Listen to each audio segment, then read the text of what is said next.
Hi guys, I wanted to come on here and talk about what my first 2 weeks of studying abroad have actually been like. A lot more different than I could have ever expected. I'm very sick, if you can't tell by my voice.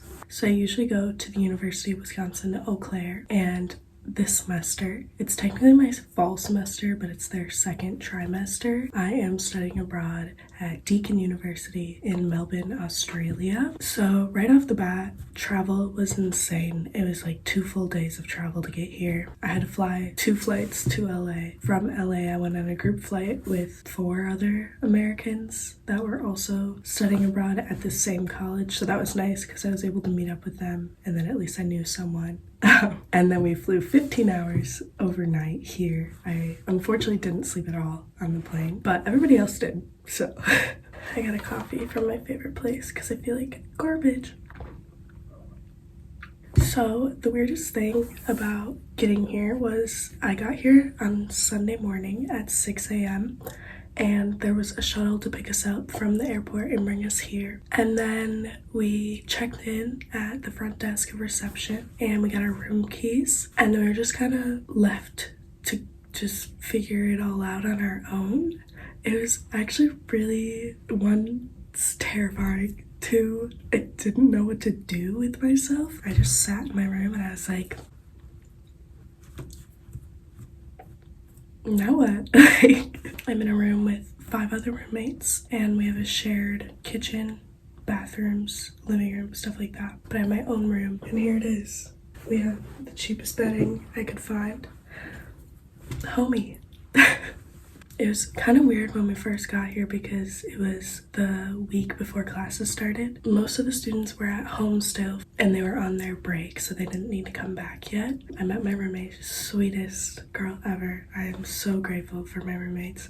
Most of the other study abroad students have mainly other study abroad students as their roommates, which is like nice, but also I'm really grateful because all of mine are from Australia, so they kind of understand and can explain things to me, if that makes sense. So I got really, really lucky and I'm super grateful for that. So the next week was O week. I'm assuming that stands for orientation week.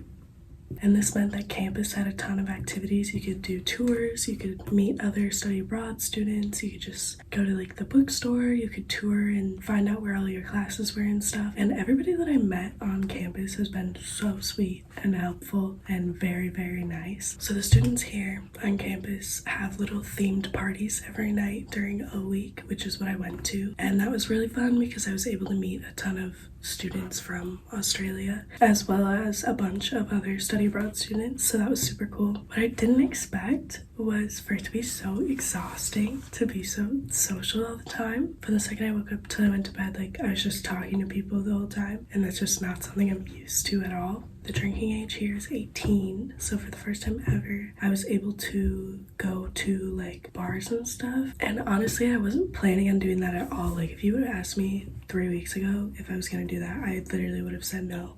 But also like it was kind of a cool experience because I was able to see not only what it's like to do stuff like that here, but also because I never did in America because I'm not old enough. And then the weekend, I actually went to someone's hometown to be able to go to their 21st birthday parties, which also very weird here. So the drinking age is 18, but the 21st birthday is like the biggest birthday, if that makes sense. Like people have these really extravagant like parties and stuff for their 21st birthday. I don't know if it's just because it's like, oh, you're an adult. So then I went to New South Wales, the state that's like, you know, over there.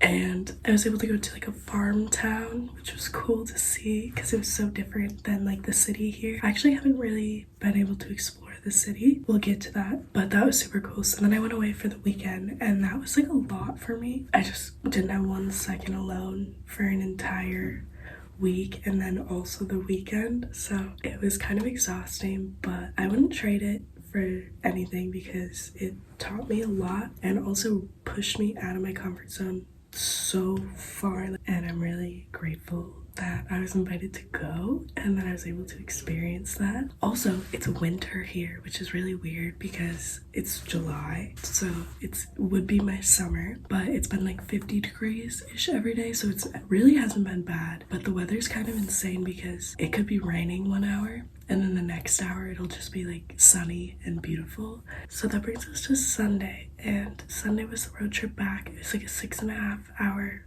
road trip. You know, I wasn't feeling the best. I was like, wow, I feel a little sick, you know, a little stuffy nose, a little sore throat.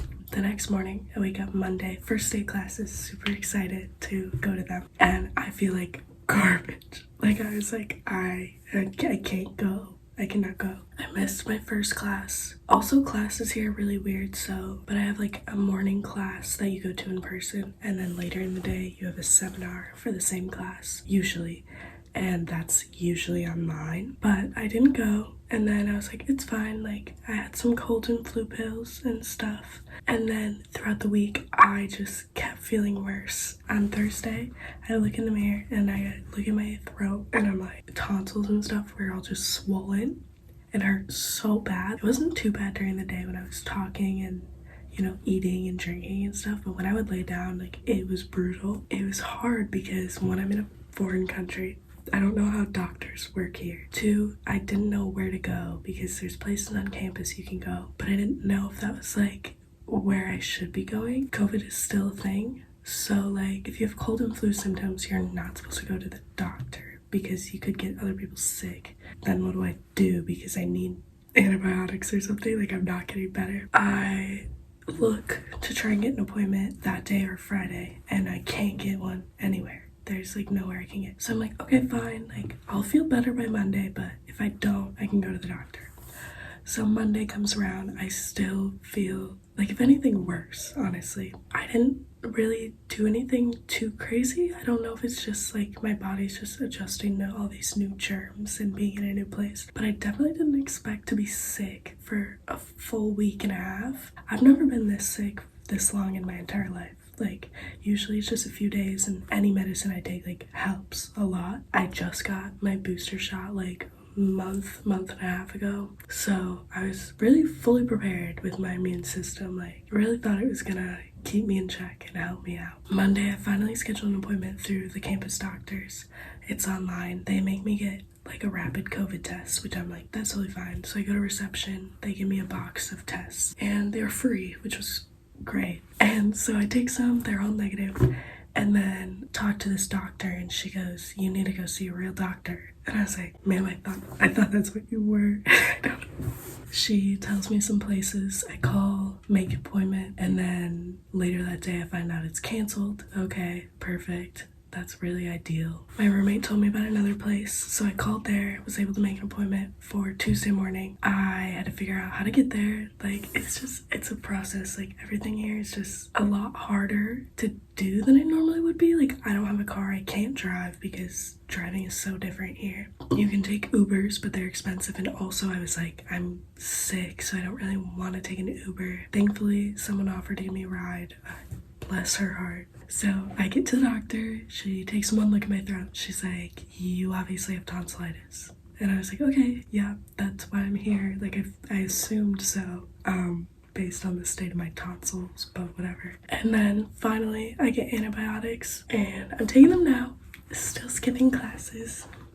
Today's Wednesday, my second week of classes, and I haven't gone to one. I just wanted to like document what these first 2 weeks have been like, because I never could have imagined that this is how it would go. It was the greatest week I could have ever asked for, followed by a horrible week where I couldn't leave my room. I swear to God, I didn't swap saliva with anyone.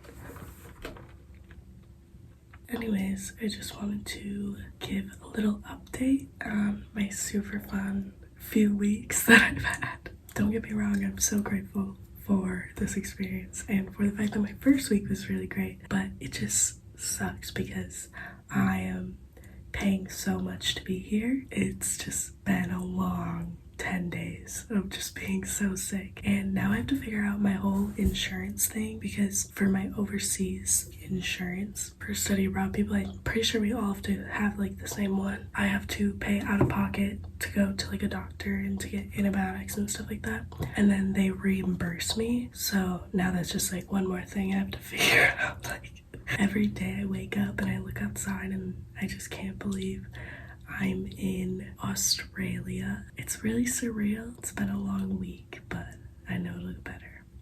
Thank you for watching. I love you.